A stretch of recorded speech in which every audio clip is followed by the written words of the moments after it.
Chiropractors, how's your financial fitness? Hi, everybody. Welcome to the KC CHIROpulse Podcast, brought to you by Chiro Health USA and CATS Consultants. I'm Dr. Michael Perusich. I'm your host today, and we are going to be talking about how to create financial fitness for the chiropractic practice, for the chiropractic entrepreneur, and how to do some things to help master budgeting and your investments. As a business owner, we certainly want to be out there producing profits and those kind of things, but we need to be saving our profits. We need to be spending our money wisely. We need to be thinking ahead, not just for rainy days, but at some point, you're probably not going to be in practice anymore. In other words, you may want to retire.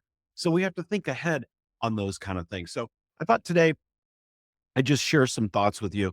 For those of you that don't know, prior to chiropractic, I was actually in the investment banking business in mergers and acquisitions, as well as direct investments. And so I learned a lot about how to analyze businesses and how investments work and those kind of things. And so I like to share that understanding with you guys from time to time. When we talk about financial health, I think the starting point is to address our current financial status. Where are you with it? Sit down and look at your finances, look at your loans, look at your net worth, which is your assets minus your liabilities equals your net worth, at least in simplistic terms. So what is your net worth looking like? What is your practice value looking like? So these are really key things to assess, not only just periodically, but honestly, you should be assessing your practice value every single year. You should be assessing your financial picture about every quarter, and you should be really watching some key metrics in your practice. Now, I know traditionally our profession has tracked statistics like new patients, patient visits, services, and collections. We like to go much, much deeper than that because that whole analysis part of your practice is incredibly important. Because here's the thing. Here's the funny thing about statistics. The numbers are black and white. They never lie to you. So because they never lie, they will tell you really deep, interesting things about your practice. They'll point out problems before they become big issues. They'll tell you whether you're doing really well or not so really well, and so forth. So we really want to dig in and not just skim the surface by looking at those top four traditional stats.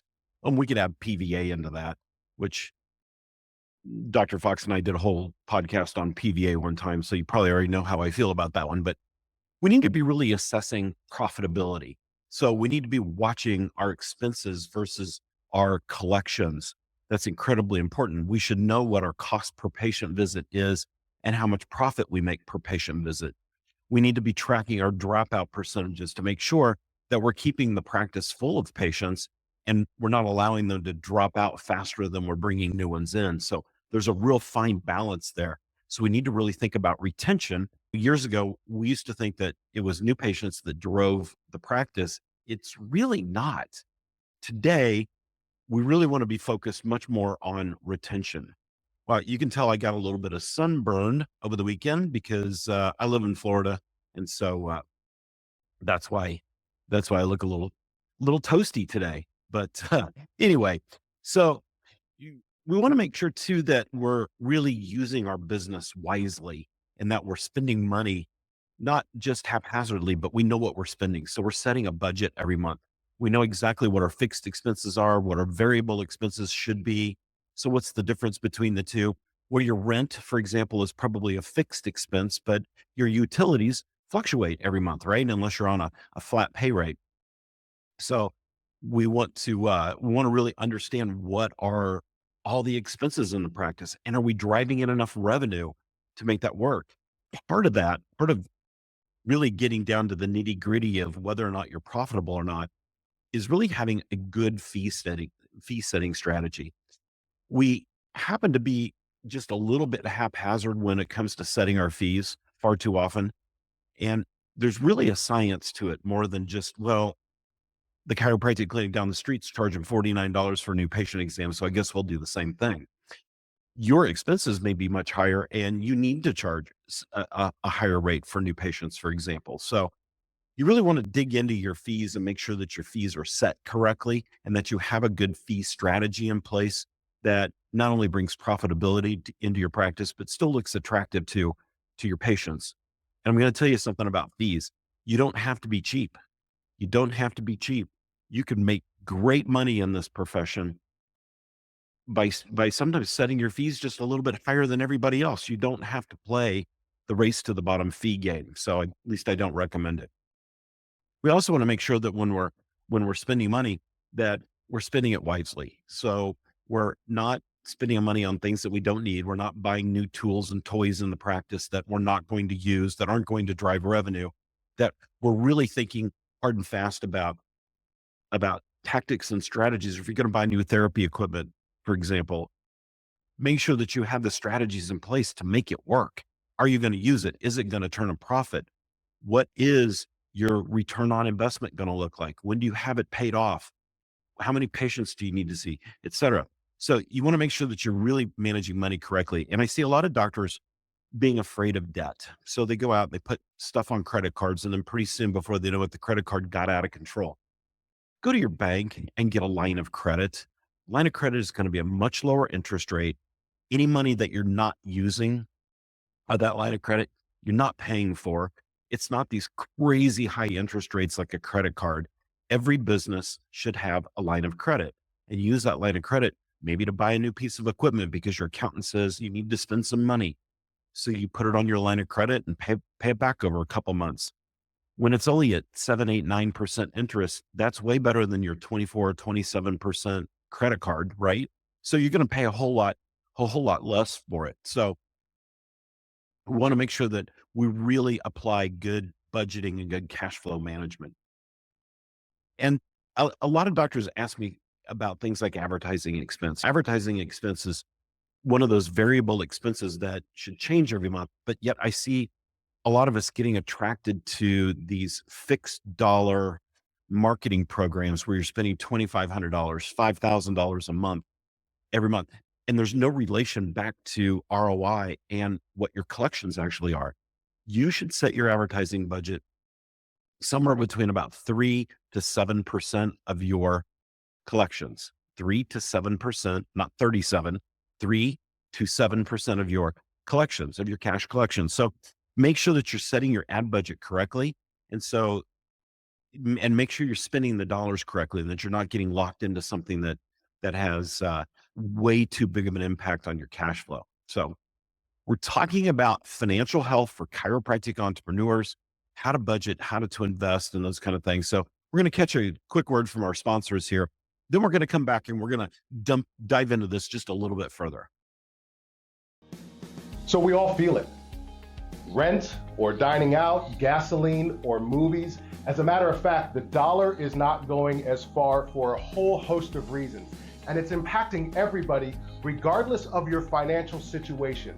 Did you know that 38% of the overall population is having to reconsider how they're spending their money just to afford the health care they need? And if you break it down further, 26% have actually delayed the health care that they need, including going to see you, the chiropractor. So here's what we need to know about the breakdown in demographics. You would think that someone who's making $120,000 or more would be continuing their care right now, but the actual number is 18%. 18% of that group is actually putting off healthcare, and that's a group of people making six figures. When you take that same information all the way down to a group making $40,000, that number's much higher. It's closer to 40%. So it's never been more important than now to make sure you've made it easy for your patients to come see you, that you have choices for them, and you understand what they're going through at home. We want to make sure your practice thrives during this time, and we encourage you to learn about what ChiroHealth USA can do for you and your practice, and making it easy for patients to see you and continue care. Hi, everybody. Welcome back to the KC CHIROpulse Podcast, brought to you by ChiroHealth USA and CATS Consultants. I want to talk a little bit about personal financial management for chiropractors. You know, this is incredibly important. We need to balance our business and personal expenses, but not commingle them. So work with your accountant. What can the practice pay for? What do you need to be paying for personally? Can you run your student loans, for example, through the business? Can you run your car through the business? So you want to make sure that you have a very strict budget and separation between your personal and your business finances. That's incredibly important. Also, make sure that you're saving. We always recommend that you save at least 15% of your cash flow every month in the corporation. So get it into an interest bearing account, whether it's a money market account or something, but let it earn a little bit of money for you. You should be saving 15% of your cash flow every single month. And what's that for? Well, it's for emergency funds. It's for expansion. It's for whatever you might need it for when you need it. And of course, if you have a line of credit, you also have extra funds that you can tap into, but we want to make sure we use that line of credit correctly. Also, on a personal basis, make sure that you have a good accountant and a good financial advisor, and not somebody that just has a bevy of mutual funds that they can sell you. You want somebody that actually helps you plan, that creates some investment strategies that puts you in a position where your money's actually earning something. So make sure you set up a Roth IRA, for example, and maximize it every year. If you own the business, you can set up a simple IRA, which is kind of like a 401k, and you can put about $14,000 a year into it. Here's the cool thing. You and your spouse can. If you have your kids working in the business, they can put money away too. So you can really glean some money out of the practice and get it into savings where it's protected and you're saving for retirement. Also, again, make sure that you've got some good investment strategies. If you're young and fairly new in practice and retirement years are 35, 40 years away, you may want to really be in a high growth mode. If you're approaching closer to retirement, you may want your investments to be spinning off more dividends and more cash and so forth in the beginning. When it's possible, buy a home. It's a great investment. Your home typically goes up in value over time. It's just a great way to save.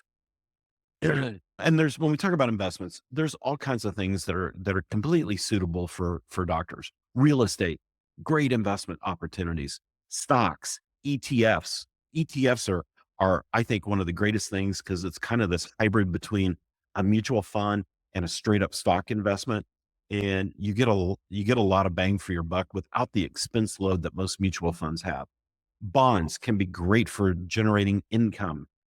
And make sure again that you use those retirement accounts, and always make sure that your investments are diversified. Don't let just a bunch of cash just sit there on the sidelines doing nothing. Make sure that you're thinking long term and that you have your money working for you.